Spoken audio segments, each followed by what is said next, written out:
우리는 마가복음 말씀을 계속 살펴보고 있습니다. 마가복음에서 강조하는 중요한 주제가 제자도라고 말씀드렸죠. 예수님을 따라간다, 예수님의 제자가 된다. 그 의미가 뭔가? 어떻게 예수님을 따르는 것이 진짜 제자의 길을 가는 것인가? 마가복음이 집중적으로 우리에게 말씀하고 있습니다. 오늘도 이 큰 주제를 여러분 마음에 염두에 두시고 오늘 이 말씀을 함께 또 살펴보고자 합니다. 오늘은 예수님의 제자로서 그분을 진정으로 따르는 자의 삶 속에 반드시 있어야 하는 중요한 요소, 바로 그분의 말씀을 듣는 일에 관해 우리에게 가르칩니다. 그냥 듣는 게 아닙니다. 그냥 육신의 귀로 듣는 게 아니고요. 들려지니까 그냥 듣는 게 아닙니다. 이 말씀을 어떻게 들어야 할 것인가? 오늘 본문을 통해서 제자로서, 예수님을 따르는 자로서 그분의 말씀에 어떻게 귀 기울이고 어떻게 반응해야 하는가, 그 내용을 말씀을 통해 살펴보려고 합니다. 오늘 말씀을 보니까 이전보다 더 큰 무리들이 예수님께 모여들고 있었다고 말씀합니다. 큰 무리라고 하는 것은 아주 굉장히 많은 무리를 가리키는 최상급의 표현입니다. 그러니까 이전에도 많은 사람들이 모여들었었죠. 예수님 말씀 들으려고. 그런데 오늘 본문에 보면 이전보다 더 많은 사람들이 예수님께 모여들고 있었습니다. 그래서 예수님은 배에 오르실 수밖에 없었고요. 배에 올라가서 많은 사람들을 가르치시기 시작했습니다. 물 위에 떠 있는 배에 예수님이 계시고 많은 무리들은 이제 육지에 서 있든지 아니면 앉아 있는 그런 상황이라고 할 수 있습니다. 예수님은 오늘 말씀해 보니까 비유로 여러 가지를 가르치셨다, 그렇게 되어 있습니다. 여러 가지를 가르치셨다. 오늘 본문에 소개되고 있는 이 비유 말고 여러 가지를 가르치셨다는 말씀이죠. 그러나 오늘 본문에는 우리가 읽었던 이 말씀 내용처럼 씨 뿌리는 자의 비유 또는 네 종류의 밭의 비유라고 불리는 이 비유의 내용을 우리는 보게 됩니다. 성경에서 사용하는 이 비유라고 하는 것은 영적인 진리를 설명하기 위해서 사람들에게 친숙한 어떤 관계 또는 어떤 사물, 어떤 환경, 장소, 이런 것들을 사용해서 설명하는 짧은 이야기, 이것이 바로 비유라고 할 수 있습니다. 예수님은 많은 무리들에게 비유로 하나님 나라의 비밀을 가르치기 시작하셨습니다. 왜 그러면 예수님은 비유라고 하는 방식을 사용하셨을까요? 이 비유라고 하는 것이 가지고 있는 특징 때문에 그렇습니다. 오늘 본문의 마지막 절 9절에 보면 이렇게 마무리되죠. 들을 귀 있는 자는 들으라는 말씀으로 마무리가 되고 있습니다. 이 비유라고 하는 것은요, 두 가지 작용이 있습니다. 첫 번째는 하나님 나라의 비밀을 밝히 드러내는 작용입니다. 이걸 이제 계시의 작용, 이렇게 표현할 수 있습니다. 드러낸다, 밝히 보여준다. 또 하나의 작용이 있는데 그것은 은폐의 작용입니다. 은폐는 뭐죠? 가리는 겁니다. 감추는 겁니다. 서로 상반되죠. 계시는 밝히 드러내는 건데 은폐는 감추는 거죠. 그런데 이 비유의 특성이 그렇다는 거예요. 예수님께서 수많은 무리들에게 하나님 나라의 비밀을 가르치시는데 이 비유의 특성이 뭔가? 어떤 사람들은 그 말씀을 깨닫습니다. 그런데 어떤 사람들은 말씀을 전혀 깨닫지 못합니다. 똑같은 말씀인데 반응이 극과 극이라는 거죠. 예수님 그것을 말씀하고 계세요. 이 비유가 바로 이런 작용을 하고 있습니다. 물론 목적은요, 예수님의 말씀을 듣는 모든 사람들이 다 진리를 깨닫는 겁니다. 하나님의 말씀을 깨닫는 겁니다. 그리고 참된 예수님의 제자가 되는 것, 사실 이것이 궁극적인 목적이죠. 그러나 오늘 이 비유는 우리에게 그럼에도 불구하고 여전히 영적으로 게으르고 완고하고 교만하여서 고집스러워서 이 말씀을 듣고도 참 진리를 보지 못하는 사람들이 있다는 사실을 우리에게 가르쳐주고 있습니다. 그래서 말씀드린 것처럼 이 비유라고 하는 방식은 계시, 믿는 자들, 사모하는 자들, 그들에게는 밝히 그 의미가 드러나지만 그렇지 않은 자들에게는 오히려 그 의미가 가리워지는, 감추어지는 그런 효과를 가지는 거죠. 오늘 본문에서 예수님께서 말씀하시는 이 비유는 우리에게 매우 친숙한 비유입니다. 오늘 이 비유의 내용을 우리가 이해하려면 3절과 9절에 기록된 중요한 단어 하나를 기억하는 겁니다. 그 단어는 바로 들으라라는 단어입니다. 들으라. 시작하면서 들으라고 하는 말씀으로 시작되고 마무리하면서 들으라는 말씀으로 마무리되고 있습니다. 10절부터 20절까지의 내용은 예수님께서 제자들에게만 이 비유의 의미를 설명하시는 내용이 이어지죠. 오늘은 예수님이 말씀하신 그 비유의 내용 그 자체를 우리가 살펴볼 텐데요. 비유의 세부적인 그 의미보다는 예수님께서 이 비유를 들음의 차원에서 말씀하고 계시다는 것, 하나님의 말씀을 어떻게 들어야 하는가에 대한 관점에서 오늘 이 본문의 말씀을 나누도록 하겠습니다. 우리가 하나님의 말씀을 잘 들어야 한다는 것 알고 있습니다. 그러면 어떻게 하는 게 잘 듣는 건가? 이게 중요하겠죠? 오늘 본문에서 우리 주님은 주의하여 말씀을 들어야 한다 말씀하고 계십니다. 그런데 그냥 듣는 것에서 그치지 않고요. 듣고 깨달아야 합니다. 이게 첫 번째입니다. 주의하여 듣고 깨달으라는 거예요. 여기 사용된 헬라 단어, 이 들으라고 하는 아쿠에테라고 하는 이 단어, 이것은 현재 명령형으로 주어져 있는 말씀인데, 단어인데, 현재 명령이라고 하는 건 동작이 계속 반복되는 거예요. 그러니까 들음의 행위가 한 번 듣고 그치는 게 아니고 계속 듣는 겁니다. 반복해서 듣는 거예요. 이것이 말씀을 듣는 우리의 기본적인 자세입니다. 하나님의 말씀은 한 번, 두 번 듣고 끝나는 게 아니죠. 할 수 있는 대로 많이 들어야 돼요. 계속 들어야 돼요. 반복해서 들어야 해요. 이것이 들음의 기본적인 의미입니다. 이것이 명령으로 주어진 거예요. 옵션이 아닙니다. 선택이 아니에요. 필요할 때 들어라. 갈급하면 들어라. 그게 아니에요. 언제 어디서나 어떤 상황에서든 하나님의 말씀은 반복적으로 들어야 한다. 그 의미입니다. 여기 예수님께서 비유로 가르치시면서 들으라 하신 것, 이것은 말씀드린 것처럼 듣는 행위는 선택사항이 아니라는 거고요. 또 예수님께서 지금 이 많은 무리들에게 들려주시는 그 이야기가 매우 중요한 메시지라는 의미를 담고 있는 거예요. 계속 들어야 하는 행위, 그리고 그 들음의 내용이 매우 중요함을 함께 전달하고 있는 거죠. 우리가 신명기 6장에 구약에서 유명한 어떤 말씀이 있죠? 들으라 하면 이스라엘에 들으라. 여러분 뭐죠? 쉐마입니다. 쉐마. 그렇죠. 쉐마. 이스라엘아 들으라. 하나님의 백성들아 들으라. 바로 그 신명기 6장에 기록된 이 쉐마, 그 말씀과 사실 일맥상통하는 내용이 오늘 본문입니다. 예수님이 들으라 하시는 이 말씀은 구약에서 이스라엘 백성들을 향해서 말씀하신 쉐마와 같다는 거예요.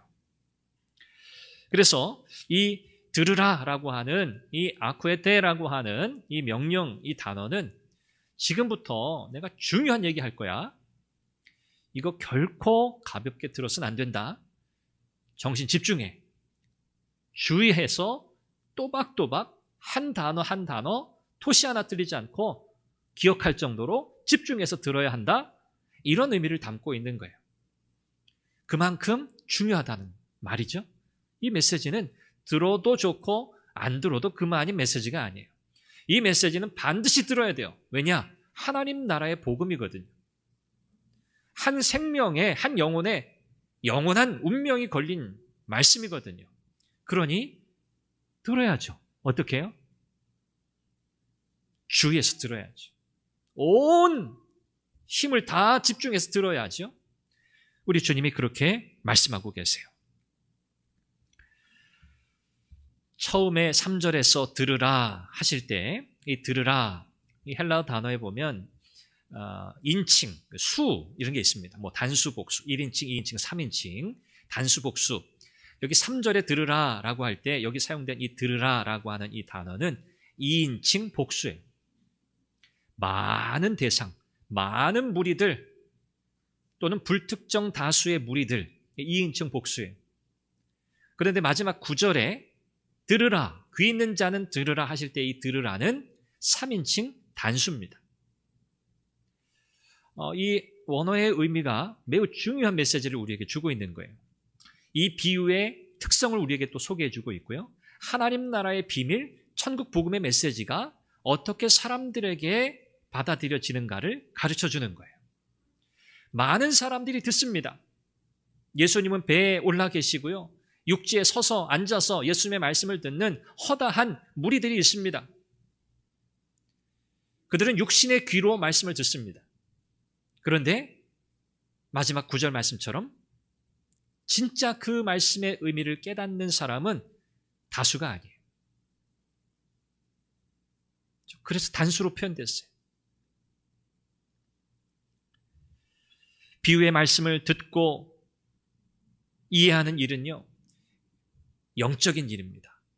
이것은 복음에 대한 관심이 있는 사람, 하나님 나라에 대한 관심이 있는 사람, 그리고 믿음이 있는 사람이라야 깨달아지는 말씀이에요. 물론 하나님의 말씀을 듣는 것은 모든 사람들에게 해당되는 내용입니다. 그러나 그 말씀이 다 들려져도, 그 말씀을 많은 사람이 들어도 그 말씀에 반응하는 사람은 적다는 거죠. 원문에 보면 들으라 라고 하는 말씀 뒤에 단어 하나가 더 있습니다. 우리 개역성경에는 번역이 되지 않았어요. 아마 이 들으라고 하는 이 단어 속에 아마 그 번역의 의미를 다 담았는지, 아니면 뭐 그러리라 생각하고 아마 이 단어를 생략한 것 같습니다. 번역을. 자, 이 들으라고 하는 단어 이 뒤에는요, 우리말로 보라라고 하는 단어가 붙어 있어요. 이두, 헬라 단어로 이두라는 단어예요. 아쿠에테 이두 이렇게 되어 있어요. 들으라, 보라 이 말이죠. 듣고 보라는 거예요. 들으라고 하는 이 단어의 의미는 말씀을 들어야 하는 당위성이죠. 반드시 들어야 한다는 그런 의미잖아요. 자, 그러면 보라라고 하는 말씀은 또 어떤 의미를 가질까요? 들음의 행위를 보다 강조하는 의미인데요. 이 보라라고 하는 이 단어는 이제부터 너희들에게 이야기할 또는 선포되는 하나님의 말씀, 그 말씀에 구체적으로 주의를 기울이라, 그런 의미를 담고 있는 거예요. 그게 보라라고 하는 이 단어입니다. 그래서 오늘 우리는 이 말씀을 그런 의미로 함께 이해해야 해요. 말씀을 반드시 들어야 한다. 그런데 그 말씀을 어떻게? 구체적으로 주의를 기울여 들어야 한다 라는 의미를 원문의 의미가 우리에게 전달하고 있습니다. 듣고 그 의미를 깨달아야 한다라는 거죠. 깨달아야 돼요. 듣는 데서 그치면 안 돼요. 오늘 저와 여러분들에게, 그리스도인들에게 가장 요구되는 것은요, 하나님의 말씀을 잘 듣는 겁니다. 여러분들이 오늘 이 예배의 자리에 나오신 중요한 목적은 하나님의 말씀을 잘 듣기 위함인 줄로 믿습니다. 여기 나오신 분들 중에 건성으로 듣고자 오신 분들 없을 거예요. 그냥 뭐 무슨 얘기 하나 한번 들어보자 라는 마음으로 오신 분도 없을 거예요. 그러기를 바랍니다. 하나님의 말씀은 대충 들어서도 안 되고 또 누구 다른 사람이 들어야 할 메시지도 아니고요. 이 말씀은 바로 내가 들어야 하는 말씀이에요. 그것도 잘 들어야 해요. 집중해서 들어야 해요. 정신을 차리고 들어야 돼요. 아직까지 조시는 분은 없으시죠?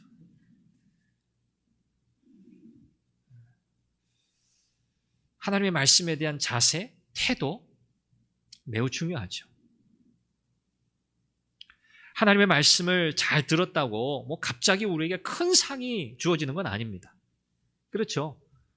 말씀 한번 잘 들었다고 뭐 갑자기 하늘이 열리고 뭐 엄청난 상급이 내려오는 게 아니에요. 그런데 하나님의 말씀을 잘 들으면 상 받을 만한 일을 할 수 있게 돼요. 네, 이게 원리예요. 하나님, 제가 말씀 잘 들었으니까 하나님 제게 당장 보상해 주세요. 이게 아니에요. 하나님 말씀을 잘 듣고 있으면, 주의하여 귀 기울여 그 말씀을 깨닫고자 그 말씀을 듣고 있으면 하나님께서 상 받을 만한 일을 하게 하세요. 그 상을 결국은 받게 하시는 거예요. 듣고자 하고 깨닫고자 하면 하나님의 말씀은 충분히 명백합니다. 반대로 관심도 없고 그 말씀을 깨닫고자 하지 않을 때는 알쏭달쏭 아리송 모호해지는 말씀이 성경이에요. 여러분 경험하시지 않았어요? 하나님의 말씀이 그래요. 여러분 잘 아는 파스칼이라고 하는 수학자, 철학자 있죠? 신앙인이잖아요. 이 사람이 그런 이야기 했어요. 보고자 하는 사람에게는 충분한 빛이 있다. 그러나 보기 원하지 않는 사람에게는 충분한 모호함이 있다. 같은 말씀이에요. 같은 맥락이에요. 우리가 하나님의 말씀을 어떻게 마주해야 합니까? 깨닫기 위해서, 깨달으려고 들어야 돼요. 하나님, 이 말씀의 의미가 무엇입니까? 하나님, 이 말씀의 뜻이 무엇입니까? 내가 이 말씀을 듣고 깨달아 그 말씀대로 내가 살아내고 그 삶 속에 하나님의 은혜의 역사를 내가 경험하기를 원합니다. 이 심정으로 하나님의 말씀을 들어야 할 줄로 믿습니다. 그렇게 말씀을 듣는 거예요. 이렇게 말씀을 주의하여 듣고 깨달으려면 두 가지가 절대적으로 필요합니다. 첫 번째는 시간이 필요해요. 두 번째는 집중력이 필요합니다. 시간도 그렇고 집중력도 그렇고 이 두 가지는 공통점이 뭡니까? 인내가 필요하다는 거예요. 우리의 취약점이에요. 우리는 조급증에 시달리고 있습니다. 이 시대는 더욱이나 그렇습니다. 여러분 핸드폰, 이 핸드폰 없으면 두려워지고 불안해지잖아요. 네. 핸드폰 여러분 뭐 유튜브 영상, 관련 영상 이런 거 보실 때 저도 좀 그런 편입니다만 어떠세요? 처음부터 끝까지 1배속으로 쭉 앉아서 한 자리에서 듣고 계시는 분도 있습니다. 물론. 그런데 저는 스킵. 대충 짐작해서 이건 별로 계속 들을 이유가 없구나. 계속 띄엄띄엄 넘기면서 듣는 거예요. 그래서 1시간 분량의 영상이면 뭐 한 30분 이내로 그냥 보는 거죠. 그리고도 뭐 이건 이런 영상이구나. 이렇게 이해가 돼요. 뭐 이게 뭐 좋을 수도 있죠. 뭐 그렇지 않을 수도 있습니다. 어쨌든 우리는 이 시대가 달려가고 있는 이 초고속 시대, 굉장히 스피디한, 굉장히 빠른 시대를 살고 있잖아요. 그러니까 우리가 그런 환경에 이미 노출되어 있고요. 뭐 여전히 아날로그적 삶의 방식, 패턴으로 살아가시는 분들도 있습니다. 그래서 뭐 연령대에 따라서. 그러나 이런 영향력이 사실 우리의 신앙생활에도 그대로 미치고 있습니다. 굉장히 조급합니다. 참을성이 없습니다. 뭐든지 빨리빨리 결과가 나와야 돼요. 안 그러면 속 터져요. 답답해요. 여러분 그러지 않으세요? 기도 딱 했어요. 그러면 기도가 어떻게 돼야 돼요? 응답이 당장 와야 돼요. 여러분들이 기도의 자리에 잘 나오지 못하시는 이유를 제가 짐작할 수 있을 것 같아요. 뭐 기도해도 당장 문이 열려야 되는데 안 열리니까 답답해서. 기도뿐만 아닙니다. 하나님의 말씀도 마찬가지. 말씀을 들으려면 멈춰야 돼요. 우리의 일상을 멈춰야 돼요. 분주한 나의 삶을 멈춰야 돼요. 멈추지 않고서는 들을 수가 없어요. 요즘 멀티 능력, 한 번에 여러 가지 하는 이 능력들이 굉장히 많습니다. 멀티로는 안 돼요. 하나님 말씀에만 오롯이 집중할 수 있는 시간이 필요해요. 그 시간만 있다고 되는 게 아닙니다. 집중력이 있어야 돼요. 여러분 성경 펴놓고 5분 이상 맑은 정신으로 나 성경 읽고 있다. 다 그러신가요? 굉장히 힘들어지지 않으셨어요? 우리 연세 드신 우리 어르신들뿐만 아니라 우리 젊은 사람들 책 잘 못 읽어요. 못 읽습니다. 이미지와 영상은 하루 종일 보라고 그래도 봐요. 눈 시뻘개지도록 봅니다. 잠 안 자고도 봅니다. 그런데 텍스트, 글자로 된 이 책, 물론 성경뿐만 아니라요. 책을 잘 못 읽어요. 그래서 문해력이 떨어진다 하잖아요. 컨텍스트, 상황, 문맥을 파악을 잘 못해요.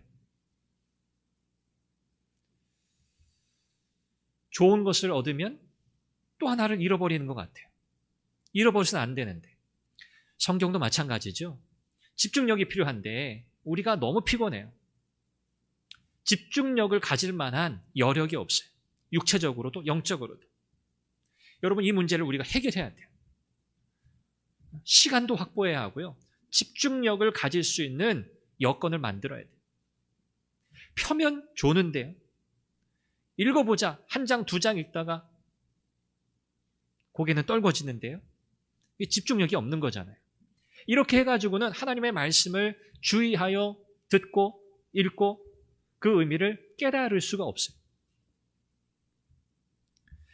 여러분, 분주한 삶의 자리 속에서 멈추어 서셔야 돼요. 뭘 위해서요? 하나님의 말씀을 듣기 위해서. 어쩌다가 생각나서 아니에요. 이 시간을 여러분이 확보하셔야 돼요. 진득하게 말씀 앞에 머물러서 그 의미를 생각하고 깨닫기 위한 시간을 여러분 확보하시기 바랍니다. 듣기 위해서는 시간이 걸려요. 시간이 걸려요. 10분, 20분 만에, 30분 만에 해치우자? 아니요. 여러분 그러지 마세요. 하나님의 말씀을 듣는 건 그냥 요식행위가 아니잖아요. 누구한테 자랑하려고 하는 거 아니잖아요. 그렇죠? 하나님과의 교제잖아요. 인격적인 만남이잖아요. 그러니 여러분 충분한 시간을 들이셔야 돼요. 이렇게 하나님의 말씀을 들어야 합니다. 두 번째는요. 순종입니다. 하나님의 말씀을 듣고 깨달았어요. 거기서 멈추어서는 안 돼요. 거기서 우리는 순종의 자리로 나아가야 합니다. 깨달은 것을 실천하는 거예요. 깨달은 바를 살아내는 거예요. 이건 어려운 말씀이 아니고 우리가 다 잘 아는 말이에요. 오늘 이 마가복음에 소개되고 있는 이 씨 뿌리는 자의 비유, 4가지 밭의 비유는 마가복음에 기록된 첫 번째 하나님 나라의 비유예요. 하나님 나라의 비밀을 알리는 거거든요. 복음의 비밀을 알려주는 거예요. 자, 이 비유는 우리가 잘 알고 있고요. 당시 사람들도 잘 알고 있어요. 왜요? 비유라는 게 그렇거든요. 친숙하고 잘 아는 것을 통해서 설명하는 거니까 당시 예수님의 말씀을 들었던 그 많은 사람들이 이 말씀을 들을 때 머리에 이미 그림을 딱 그렸을 거예요. 농부가 씨를 뿌리러 나가서 씨를 뿌립니다. 이 얘기 딱 들었을 때 뭐 우리가 늘 하는 거지. 이미 머릿속에 그림이 딱 그려졌어요. 한쪽에 씨앗이 들어있는 가방을 둘러매고요. 밭을 오가면서 길을 가운데 두고 양쪽으로 나 있는 그 밭을 쭉 길을 걸어가면서 씨앗을 손에 한 움큼 쥐고 손을 뻗쳐서 그 씨앗을 밭에 뿌립니다. 이것이 당시 일반적으로 씨를 뿌리는 방법이었어요. 뭐 요즘 우리는 기계로 다 하잖아요. 그러니까 보기도 좋죠. 수확할 때 편리하죠. 그런데 이 당시에는요, 그런 기술이 없어요. 그냥 농부가 밭을 가로질러 다니면서 손 한 줌 씨앗을 가득 잡아서 공중에 흙 뿌리듯이 그렇게 씨를 뿌렸습니다.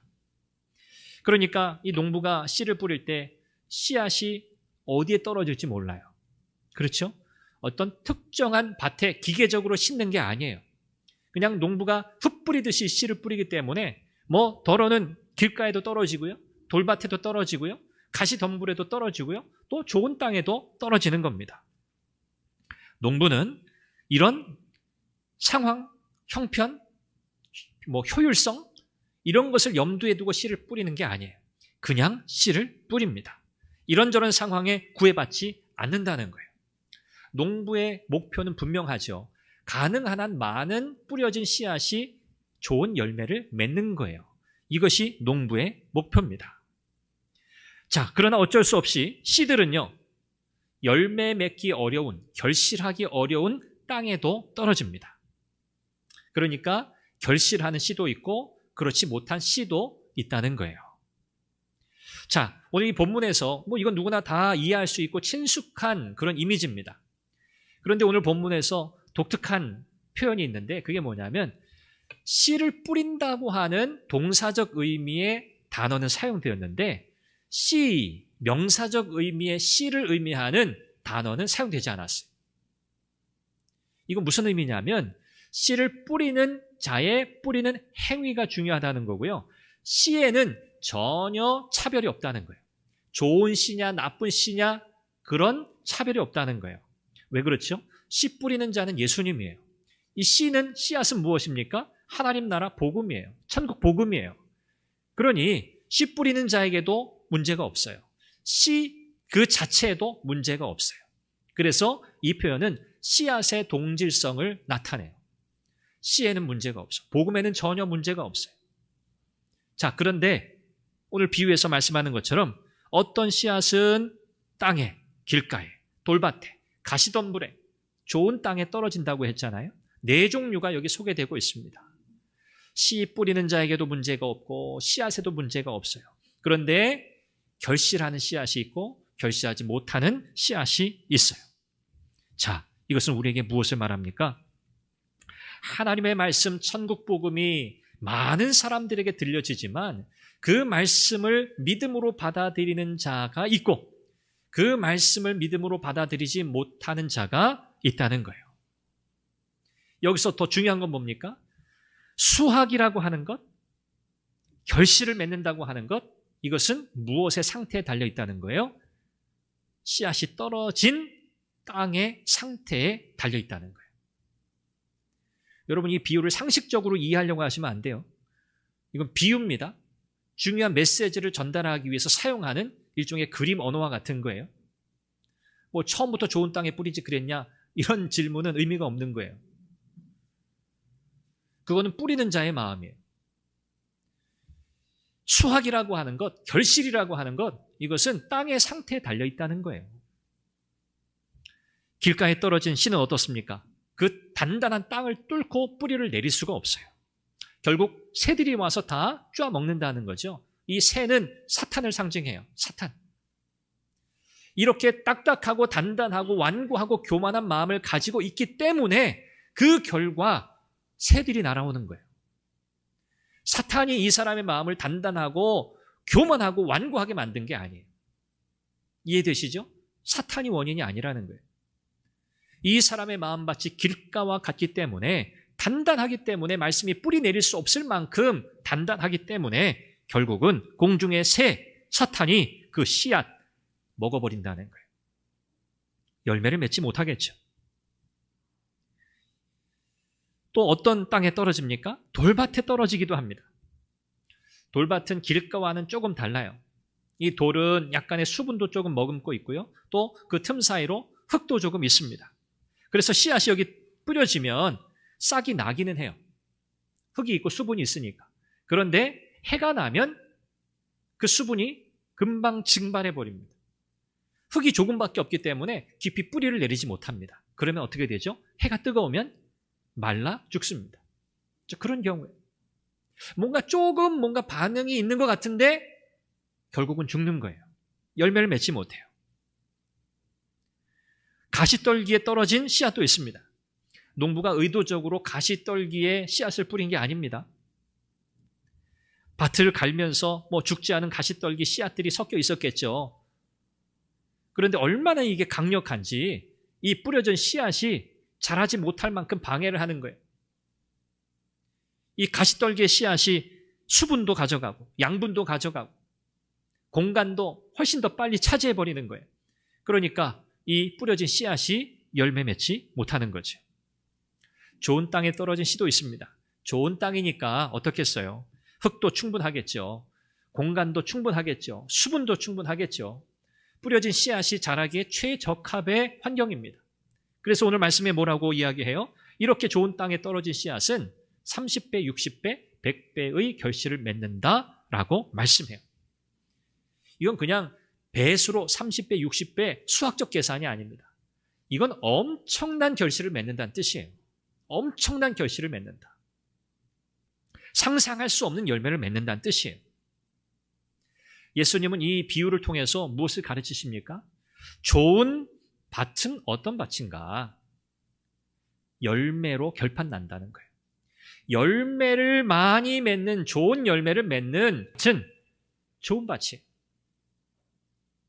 그게 결론이에요. 여기서 열매 맺지 못하는 세 종류의 실패한 땅, 이 땅은요, 복음이 전파됐지만 믿음으로 받아들이지 않은 바리새인들, 서기관들, 심지어는 예수님을 미쳤다는 소문 듣고 잡으러 왔던 예수님의 가족들도 사실 여기 포함돼요. 그들을 상징해요. 말씀을 정리해 봅니다. 하나님의 관심사가 무엇일까? 여러분, 늘 우리가 이것을 물어야 하거든요. 하나님의 관심사가 뭘까? 하나님은 나에게 뭘 기대하시나? 하나님 내가 뭘 하기 원하실까? 아담과 하와에게 하셨던 첫 번째 명령을 기억하세요. 하나님이 아담과 하와를 창조하신 뒤에 그들에게 하신 명령 한 가지가 있어요. 중요한 명령이에요. 뭐죠? 선과 악을 알게 하는 나무의 열매 먹지 마. 먹으면 반드시 죽는다. 이거예요. 이거 무슨 명령입니까? 뭐 하라는 명령이죠? 한 단어로? 그렇죠. 순종해, 그 말이에요.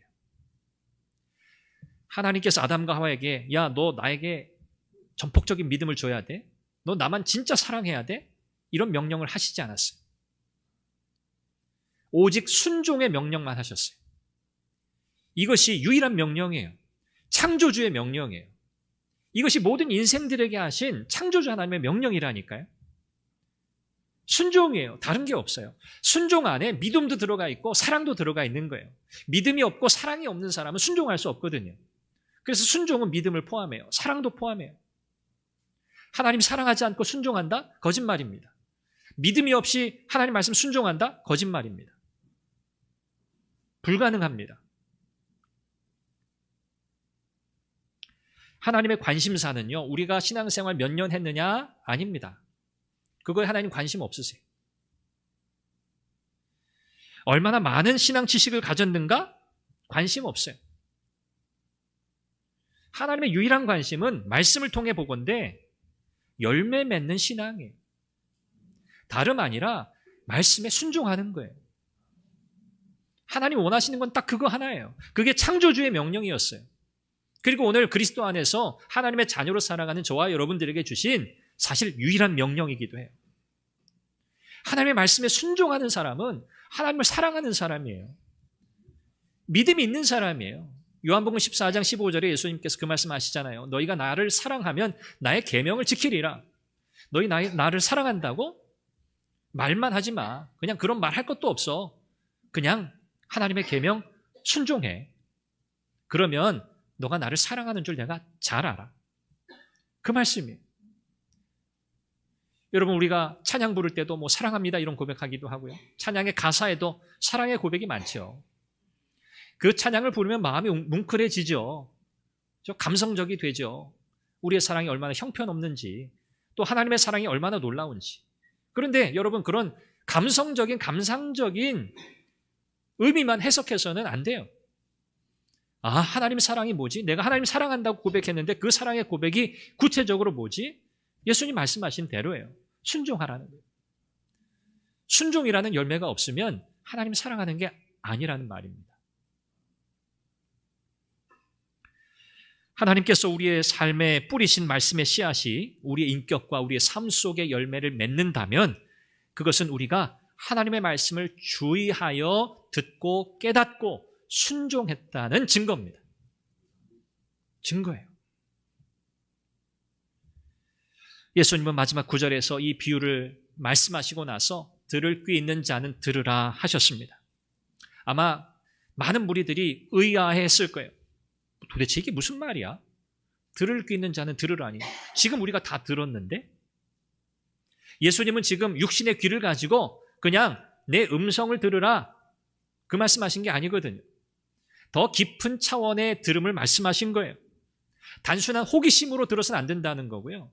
불순한 목적을 가지고 예수님을 책잡을 목적을 가지고 들어서도 안 된다는 거고요. 자기들의 개인적인 사사로운 유익을 위해서 예수님의 메시지를 이용하려고 들어서도 안 된다는 거예요. 들을 귀 있는 자, 말씀을 간절히 받고 그 말씀을 깨닫고 순종하고자 하는 자들을 가리켜요. 결국 하나님의 말씀은 그런 사람들에게 깨달아지는 거예요. 오늘 저와 여러분들이 하나님의 말씀을 마주하게 될 때 이런 자가 되길 바랍니다. 들을 귀 있는 자가 되기를 바랍니다. 불특정 다수와 같은 육신의 귀만 가지고 한쪽 귀로 들어와서 한쪽 귀로 나아가는 그런 들음이 아니고요. 한번 우리의 귀에 들려진 하나님의 말씀이 우리의 심령을 꿰뚫고 우리의 마음속에 자리 잡고 우리의 영혼을 새롭게 하고 우리의 삶의 자세와 태도를 전혀 바꾸어 놓는 그런 말씀의 역사를 경험하는 그런 들음이 되기를 소망합니다. 이것이 하나님의 사람들이 말씀을 들어야 하는 자세와 태도입니다. 하나님의 말씀을 여러분의 삶의 지침으로 삼으시기를 바랍니다. 말씀을 듣는다는 거는요, 말씀하시는 분을 믿는다는 거거든요. 여러분 하나님 믿으시죠? 우리 예수 그리스도 믿으시죠? 그분이 우리의 주님이시죠? 그러면 그분의 말씀을 들으시면 돼요. 복잡한 게 하나도 없어요. 그분의 말씀을 그냥 들으시면 돼요. 그냥 순종하시면 돼요. 그 순종이 뭡니까? 여러분의 모든 결정, 여러분의 모든 태도, 모든 일, 모든 계획, 재정, 진로, 심지어는 대통령 선거했습니다만 투표하는 일들 앞으로도 많겠죠. 하나님 앞에 예배하는 삶, 이 모든 것에 기초로 삼는 거예요. 그게 말씀을 듣는 거예요. 말씀은 주일날 교회 가서 예배 때 듣는 것으로 족하지, 그런 분들은 낭패를 볼 겁니다.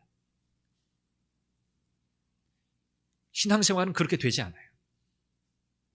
하나님의 말씀이 전방위적으로 우리의 삶에 뿌리를 내려야 돼요. 말씀이 예외가 되는 장소가 없어야 돼요. 그게 우리의 신앙생활에 필요한 노력이에요. 이것이 예수 그리스도를 인생의 진정한 주님으로 섬기는 삶입니다. 우리가 이런 신앙 고백이 있다면 우리가 이 말씀 앞에 다시 한번 진정으로 나아가길 바라고요. 은혜를 구하면서 주님, 그렇습니다. 제가 하나님의 말씀을 지금까지 참 허투루 많이 들었습니다. 이 말씀을 이제는 내 육신의 귀로만 듣지 않고 내 영혼에 새기고 내 심령에 새기고 이 말씀이 내 삶에 열매 맺는 그런 순종의 삶을 살아가도록 내게 은혜를 주옵소서. 이렇게 기도하시며 이 믿음의 삶을 살아가시는 여러분이 되기를 주님의 이름으로 축원합니다. 기도하겠습니다. 함께 기도합니다. 하나님의 말씀 앞에 진실하게 서게 하소서. 말씀을 주의하여 듣게 하소서. 깨닫고 그 말씀을 순종하는 삶을 살아가게 하옵소서. 우리 인생의 모든 면에 있어서, 모든 문제에 있어서 하나님의 말씀이 지침이 되게 하옵소서. 우리 인생의 진정한 주님이신 예수 그리스도, 주님 앞에 순종하는 삶을 온전히 살아가게 은혜를 주옵소서. 이 제목으로 기도하겠습니다. 자비하신 아버지 하나님, 은혜와 사랑을 감사합니다. 오늘도 주께서 우리에게 말씀하여 주시니 감사합니다. 이 말씀이 우리에게 새겨지게 하옵소서. 하나님, 이 말씀이 우리의 귀로 들어와서 하나님 그저 한쪽으로 나아가는 그런 말씀이 아니라 하나님 우리의 생명, 우리의 심령, 우리의 마음에 새겨지는 복된 말씀이 되게 하여 주옵소서. 하나님, 믿음으로 반응하는 자 되게 하옵소서. 들을 귀 있는 자가 되게 하옵소서. 하나님의 말씀을 듣는 것과 내 삶이 분리가 되는 삶이 아니라 하나님의 말씀이 내 삶을 전방위적으로 사로잡고 그 말씀이 뿌리내리고 그 말씀이 우리 인생의 모든 면에 있어서 우리의 삶의 지침이 되는 복된 신앙의 삶을 살아가도록 은혜를 주옵소서. 하나님, 예수 그리스도를 내 인생의 진정한 구주 주님으로 섬기는 복된 성도들의 삶이 되게 하여 주시옵소서. 오늘도 주의 은혜를 구합니다. 사랑하는 성도들의 삶을 은혜 가운데 붙들어 주옵소서. 자비하신 아버지 하나님, 오늘도 우리에게 말씀하시니 감사합니다. 하나님의 말씀을 주의하여 듣고 깨닫고 그 말씀을 순종함으로 참된 주님의 제자의 삶을 살아가게 하여 주옵소서. 말씀의 은혜 속에 성령 충만하게 하시고 말씀을 통해 우리 가운데 역사하시는 살아계신 하나님을 경험하게 하여 주옵소서. 예수님의 이름으로 기도합니다. 아멘.